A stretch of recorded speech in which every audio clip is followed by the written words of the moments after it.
getting into our first segment here, talking about the Milwaukee Bucks. Now, last night they suffered just about the worst possible loss that they could have. They were upset by the Grizzlies 113-110. And if you are just sort of getting into the NBA this year as football is just wrapped up, the Grizzlies are not the 2-seed team from last season. They have been dealing with tons of injuries and even a little bit of suspension as well. But they've been a little bit of a hospital squad for the past couple weeks. And I have been on the show talking about how much I enjoy watching them play, actually, because they keep games close. They play extremely hard. And that's because they just have so many guys looking to prove themselves. And that has definitely been the case and is maybe a little bit of the reason for why in a game like yesterday against a Bucks team that has their eyes sort of focused maybe more so on a more significant thing, such as the playoffs and the championship, where they come in and get upended by this young Grizzlies team that started two different guys on 10-day contracts. So kind of crazy to sort of imagine this Bucks team that is supposed to be a contender going in and dropping a game like this. But you know what? This is, again, and it has been for a few weeks now, a difference in effort and discipline a little bit as well when it comes to the Bucks versus these other teams. Now, like I mentioned, the Grizzlies have been competing extremely hard game in and game out for the past month or so when they've been dealing with all these different injuries and, you know, having to sign different guys to 10-day contracts. And they have, while still competing in every game, most games, they got blown out a couple times, but they have been keeping games close more times than not, but they haven't been winning these games. They had lost 9 of their last 10 games coming into last night's matchup against the Bucks, and they are able to pull this one out. Now, it was interesting because Giannis was able to pretty much get to the rim at will whenever he wanted to. The Grizzlies currently only have one center active in their rotation. That is Trey Jemison, who did not start the year with the Grizzlies. He was an undrafted rookie. He was on a 10-day contract with the Washington Wizards earlier this year, and then he signed with the Grizzlies a couple weeks ago on a 10-day contract as they were dealing with all these different injuries, and now he is re-up to a 2-way contract, at least for the rest of the season, I believe that is. So just one center on the roster. Giannis was just going downhill whenever he wanted to. The Grizzlies didn't have any answers for a lot of that game. Giannis had 35 points on 15 of 17 from the floor. But down the stretch, I mean, it wasn't even the traditional wall that we typically see against Giannis. It was just sort of throwing bodies at him a little bit sporadically, not totally having, you know, the back end rotations under lock, but sort of just saying, hey, you guys are struggling from the perimeter. They were just 11 of 44 from the 3-point line. So it was just bodies on Giannis inside saying, let's make somebody else beat us. And the Bucks weren't able to do so. Like I mentioned, they were 11 of 44 from the 3-point line. They hit 2 less 3-pointers than the Grizzlies, despite shooting 18 more attempts. The Grizzlies were 13 of 26, 50% shooting, which is obviously great. But again, not a tremendous amount of attempts, especially in 2024. But, you know, you have G.G. Jackson, who has been one of my favorite rookies to watch all year. I think that this kid is special. He sort of, you know, didn't get quite the amount of love in the draft process. He had reclassed at one point, and he wasn't quite the, you know, top players in this freshman class from the previous season, but he has been phenomenal for them really for the past week or so. But Last night he scores 27, I believe it was. Him along with Zaire Williams, which was a little bit of a nice surprise. Zaire, another guy who was very highly touted during high school, but never really put it all together. And, he was seen to be a little bit of an overdraft at the time when the Grizzlies decided to select him. But, he had a massive dunk down the stretch for the Grizzlies, and he was great. And again, it's just these young and unproven guys on the Grizzlies against this Bucks team that doesn't really have that same work ethic right now. And Doc Rivers really was getting on them about the lack of understanding on the defensive side of the ball and the lack of hustle. He gave a very interesting quote where he said, "We have some guys here and some guys in Cabo."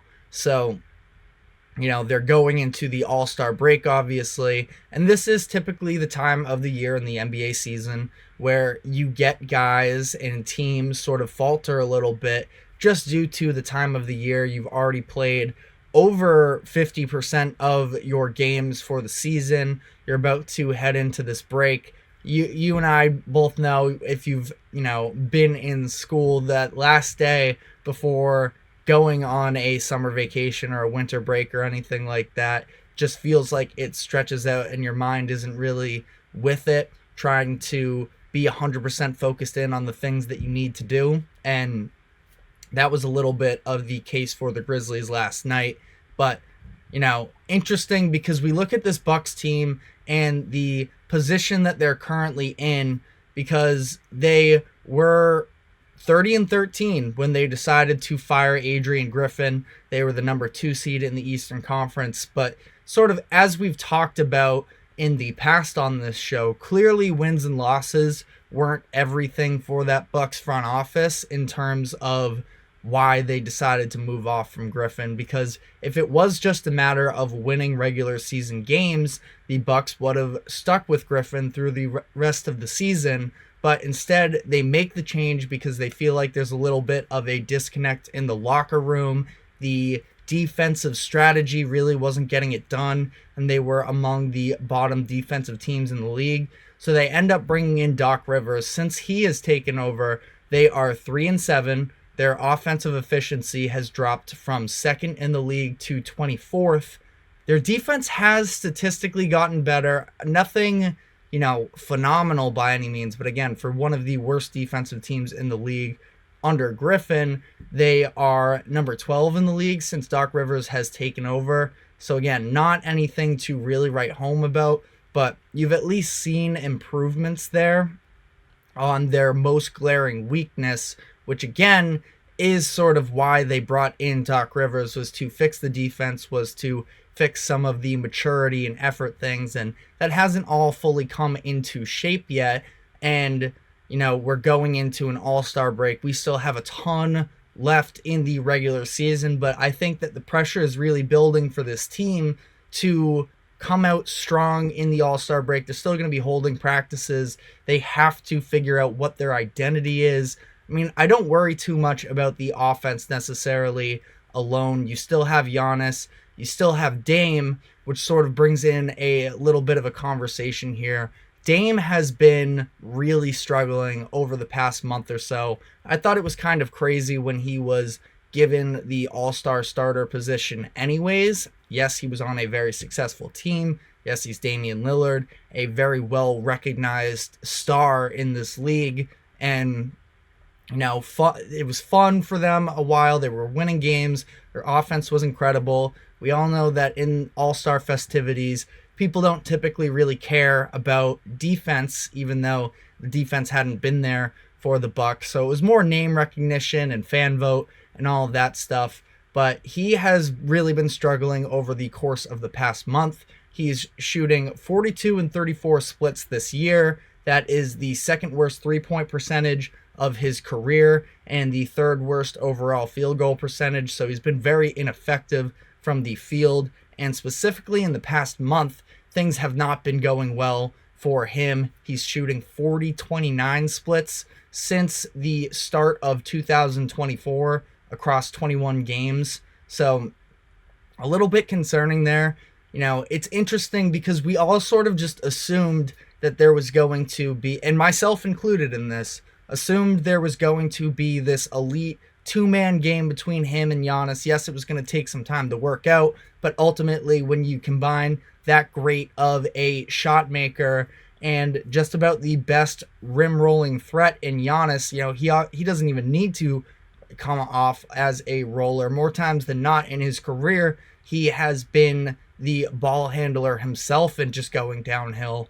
But the thought of him being able to put these defenses in even tougher positions between the two of them, we just haven't seen it quite yet. Now, it's still, again, we are over 50% of the games through the year, but it takes time to sort of, figure out how the fit works and for them to understand each other. We saw a lot of just sort of a lack of understanding of where to position themselves physically in some of these big moments, and you get the game winner that he had against the Kings, I think it was, and you have these big scoring outputs from both of them, but we haven't really seen a very nuanced game between the two of them. It's a little bit taking turns, and that's not 100% fair. I mean, Dame has never really been the catch and shoot type necessarily. He can do it. He's an incredible shooter, one of the best of his generations, but he's been more of a shot creator himself. And again, just having him with the ball in his hands and having Giannis working out off of him hasn't really come through quite as much as we thought. Now, again, plenty of time before the playoffs. So with this, with their specific two-man game, with Damian Lillard himself, and with Doc Rivers and this Bucks team, I wouldn't write them off yet, but things are very concerning for them as of right now. I don't have the time and all of the data to fully go through the 40-20 rule, but if you have ever heard of it, it's something that Phil Jackson has been a believer of, that for a team to be considered a true contender, they have to win 40 games in the regular season before losing 20. Now, this is for obviously full 82-game seasons. I know we've had the COVID year and we had the shortened year right before that as well. So it's not a perfect rule if it's not 82 games. But it hits at something like 95% rate or something like that. So that's something I'll come more prepared with next week. But they have now lost 20 games before winning 40, so a little bit interesting there. I think that overall, when you look at this Bucks team right now, it's very easy, especially given Doc Rivers' track record and having these blown 3-1 leads to his name and all of that. He's been in some big moments as well as terms of the media attention his teams have received coaching for the Sixers last year and the sort of drama that went on with that. You had the Embiid MVP year. You had James Harden, who was a story in himself. He had the Lob City Clippers before when they couldn't come through. And, I think it's very easy to just immediately freak out, say they have no chance. I wouldn't go quite that far.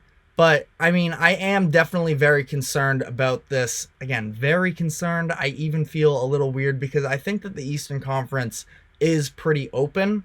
So, we'll see how they come out of the All-Star break. I know that we can blame coaches for schemes and how they approach getting back in transition, which has been a huge story with the Bucks this year. But I do think at a certain point, you have to put it on the players for not playing hard enough, for not being aware enough defensively, sloppy passes as well that just give other teams easy transition opportunities. And then if you're not even going to play defense there, you're just giving away points. So it has been a pretty rough start for the Bucks this year. Well, that's the thing though, is it wasn't even technically that rough when they were winning games, but that's where I sort of come back to this idea of wins and losses in the regular season were not the priority of the front office there in Milwaukee. Otherwise, they would have stuck it out with Griffin. And, we'll see whether or not that was the right or wrong decision. I don't think that we can make that full judgment now. But I think the whole way that this whole past year has gone in terms of their coaching decisions, letting go of Budenholzer, who I wasn't the biggest fan of myself, but if you know that you're trying to contend like this, moving on from him after a series where your best player doesn't play 50% of the minutes, that is a little bit of maybe strange timing. Maybe there was other stuff going on behind the scenes there, but they're currently paying 3 different head coaches. They're paying Bud still. They are paying Adrian Griffin. Now they're paying Doc Rivers. And there don't really seem to be any answers actively on the table for the Bucks. So plenty of time to turn things around, but I do have definitely a level of concern with this Bucks team. We are going to be taking our first break now. When we come back on the other side, we will be getting into the Warriors and their decision to have Klay Thompson come off of the bench in their win. So we will be getting into all of that. Stick with us.